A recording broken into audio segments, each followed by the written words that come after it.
Hello అండి. నమస్తే. Welcome to super tasty food. ఇంట్లో ఏ వంట చేసినా, కనీసం పచ్చడి చేసినా సరే, పిల్లలైనా, పెద్దవారైనా అమృతంలా ఆస్వాదిస్తూ ఒక్క స్పూన్ కూడా మిగల్చకుండా తినాలి. ఇదే మన కాన్సెప్ట్. ఈ వీడియోలో దొండకాయతో 3 రకాల రైస్ ప్రిపేర్ చేద్దాం. దొండకాయ అంటే ఇష్టం లేని వారు కూడా సూపర్‌గా ఉంది అంటూ తినేస్తారు. ఎలానో చూద్దాం. ఈ రైస్ కోసం దొండకాయల్ని ఈ విధంగా పొడవుగా కట్ చేసుకొని ఉంచుకోవాలి. ఇప్పుడు స్టవ్ మీద బండలు పెట్టి ఆయిల్ వేసి ఒక స్పూన్ ఆవాలు, ఒక స్పూన్ జీలకర్ర, ఒక స్పూన్ మినపప్పు వేసి కొంచెం ఫ్రై అయ్యాక ముందుగా కట్ చేసి పెట్టుకున్న ఈ దొండకాయ ముక్కల్ని వేసేద్దాం. ఈ దొండకాయ ముక్కలన్నింటినీ నూనెలో బాగా కలిపేసి స్టవ్ని మీడియం ఫ్లేమ్లో పెట్టి మధ్య మధ్యలో కలుపుకుంటూ ఇందులోకి కారం ప్రిపేర్ చేసుకుందాం. ఒక మిక్సీ జార్లోకి ఒక ఆనియన్ ఇలా కట్ చేసుకొని వేసుకోవాలి. ఒక స్పూన్ జీలకర్ర, ఒక స్పూన్ ధనియాలు, కారానికి సరిపోని కారం వేసుకొని మెత్తగా గ్రైండ్ చేసుకోవాలి. ఇప్పుడు ఈ కారాన్ని ఈ దొండకాయ ముక్కల్లో వేసేయాలి. దొండకాయలు మరీ మెత్తగా ఫ్రై అవ్వాల్సిన అవసరం లేదు. సగం వరకు ఫ్రై అయితే సరిపోతుంది. మిగతా సగం ఈ కారంతో పాటు ఫ్రై అయిపోతుంది. కొంచెం పసుపు వేసి ఈ కారం మొత్తం ఈ ముక్కలకు పట్టేలా ఈ విధంగా కలుపుకోవాలి. ఇప్పుడు కొంచెం కరివేపాకు, కొంచెం కొత్తిమీర వేసుకొని 2 నిమిషాలు కలుపుకోవాలి. ఇలా బాగా ముద్దగా వచ్చాక ముందుగా ఉడికించి పెట్టుకున్న అన్నాన్ని వేసి బాగా కలుపుకోవాలి. చూసారుగా, వేడి వేడిగా దొండకాయ మసాలా రైస్ రెడీ. సూపర్ టేస్టీగా ఉంటుంది. ట్రై చేయండి. ఇప్పుడు దొండకాయతో మరో రైస్ చూద్దాం. దీనికోసం దొండకాయ ముక్కల్ని ఇలా రౌండ్గా కట్ చేసుకొని ఉంచుకోవాలి. స్టవ్ మీద బాండలు పెట్టి ఆయిల్ వేయాల్సిన అవసరం లేదు. ఒట్టి కళాయిలోని ఒక స్పూన్ ధనియాలు, ఒక స్పూన్ జీలకర్ర, ఫ్లేమ్ని మీడియంలో పెట్టుకొని దోరగా ఫ్రై చేసుకోవాలి. ఇప్పుడు కొంచెం ఆయిల్ వేసి ముందుగా కట్ చేసుకుని ఉంచుకున్న దొండకాయ ముక్కల్ని వేసేసుకోవాలి. ఒకసారి బాగా కలిపి ఫ్లేమ్ని మీడియంలో పెట్టి మధ్య మధ్యలో కలుపుకుంటూ అంతలోపు ముందుగా ఫ్రై చేసి పెట్టుకున్న ధనియాలు, జీలకర్రని మెత్తగా మిక్సీ పట్టుకొని ఉంచుకుందాం. ఇప్పుడు ఈ పొడిని పక్కన పెట్టేసుకొని దొండకాయలు 2 నిమిషాలు ఫ్రై అయ్యాక కారానికి సరిపోను పచ్చిమిర్చి ఇలా కట్ చేసుకొని వేసుకోవాలి.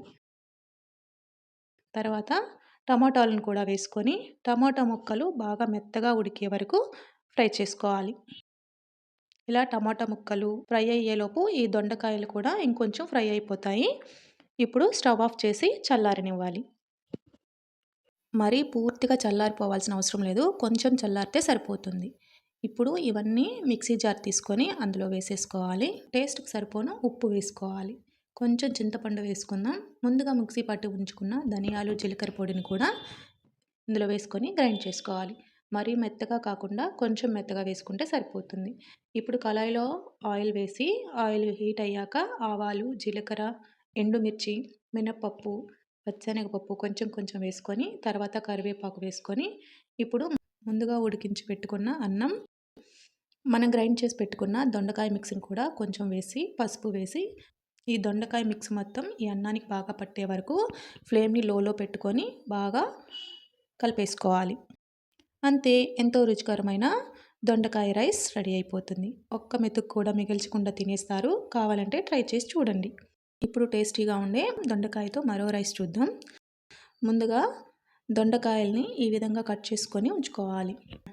ఈ విధంగా కట్ చేసుకొని కుక్కర్లో వేసి కొంచెం ఉప్పు వేసుకొని ఒక స్పూన్ పసుపు వేసి అన్నీ కలిసే వరకు ఇలా ఎగరేసుకుంటూ కలుపుకోవాలి.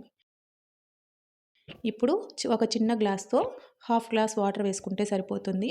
ఈ వాటర్ ఉడికిన తర్వాత వంచేస్తే ఇందులో ఉన్న విటమిన్స్ అన్నీ పోతాయి కాబట్టి ఈ హాఫ్ గ్లాస్ వాటర్ సరిపోతాయి. మూత పెట్టి కరెక్ట్‌గా 3 విజిల్స్ రానిచ్చి స్టవ్ ఆఫ్ చేసి విజిల్‌లో గాలంతా పోయాక తీసేసి చూస్తే చూసారుగా, ఎక్స్ట్రా వాటర్ ఏమీ ఉండవు. కరెక్ట్‌గా సరిపోతాయి. దొండకాయ ముక్కలు కూడా బాగా ఉడికిపోయి ఉంటాయి. మరీ మెత్తగా ఉడకకూడదు. ఇలా ఉంటే సరిపోతుంది.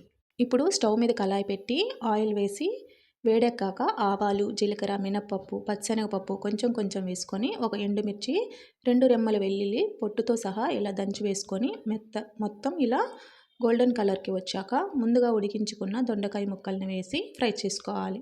ఇవి ఫ్రై అయ్యేలోపు కారం ప్రిపేర్ చేసుకుందాం. ఇక్కడ నేను కొంచెం ఎక్కువగా చేసుకుంటున్నాను. ఇది స్టోర్ చేసుకొని ఉంచుకుంటే ఒక నెల రోజులైనా ఎక్కడికి పోదు. అందువల్ల కొంచెం ఎక్కువగా చేసుకుంటున్నాను. కావాల్సిన వరకు వేసుకొని మిగతాది పక్కన ఉంచుకోవచ్చు. ఈ కారం కోసం ఎండుమిర్చి, ఉప్పు వేసుకొని మెత్తగా మిక్సీ పట్టుకోవాలి. ఇప్పుడు కొబ్బరి వేసి మిక్సీ పట్టుకోవాలి. కొబ్బరి కూడా బాగా మెత్తగా అయ్యాక 2 వెల్లుల్లిపాయల్ని ఇలా విడతీసి తొక్కలతో సహా వేసేసి మొత్తం మెత్తగా గ్రైండ్ చేసుకోవాలి. కొబ్బరి, వెల్లుల్లి, సరిపోను సాల్ట్ వేసుకుంటే ఈ కారం అస్సలు కారం అనిపించదు. చాలా రుచిగా ఉంటుంది. చూసారుగా అంతలోపు దొండకాయ ముక్కలు కూడా బాగా ఫ్రై అయిపోయాయి. ఇప్పుడు మన కారానికి తగ్గట్టు ఎంత కారం కావాలో అంత ముందుగా మనం ప్రిపేర్ చేసుకున్న ఈ కారాన్ని వేసుకొని లో ఫ్లేమ్‌లో పెట్టుకొని ఇలా 2 నిమిషాలు ఆ కారం మొత్తం దీనికి కలిసే వరకు ఆయిల్‌లో ఫ్రై అయితే చాలా బావుంటుంది. తర్వాత కొంచెం కరివేపాకు వేసుకొని ఇలా ఒక్క నిమిషం ఫ్రై చేసుకున్న తర్వాత ముందుగా మనం ఉడికించుకున్న అన్నాన్ని వేసి ఈ దొండకాయ కారం మొత్తం అన్నానికి పట్టేలాగా మొత్తం కలుపుకోవాలి. దొండకాయ ఎర్ర కారం రైస్ రెడీ. చూసారుగా దొండకాయతో ఇలా చేసి పెట్టారంటే ఇష్టం లేని వాళ్ళు కూడా చాలా ఇష్టంగా తినేస్తారు. అస్సలు వదిలిపెట్టరు. కావాలంటే ట్రై చేయండి. మీకు కనుక నచ్చినట్లయితే ప్లీజ్ సబ్స్క్రైబ్.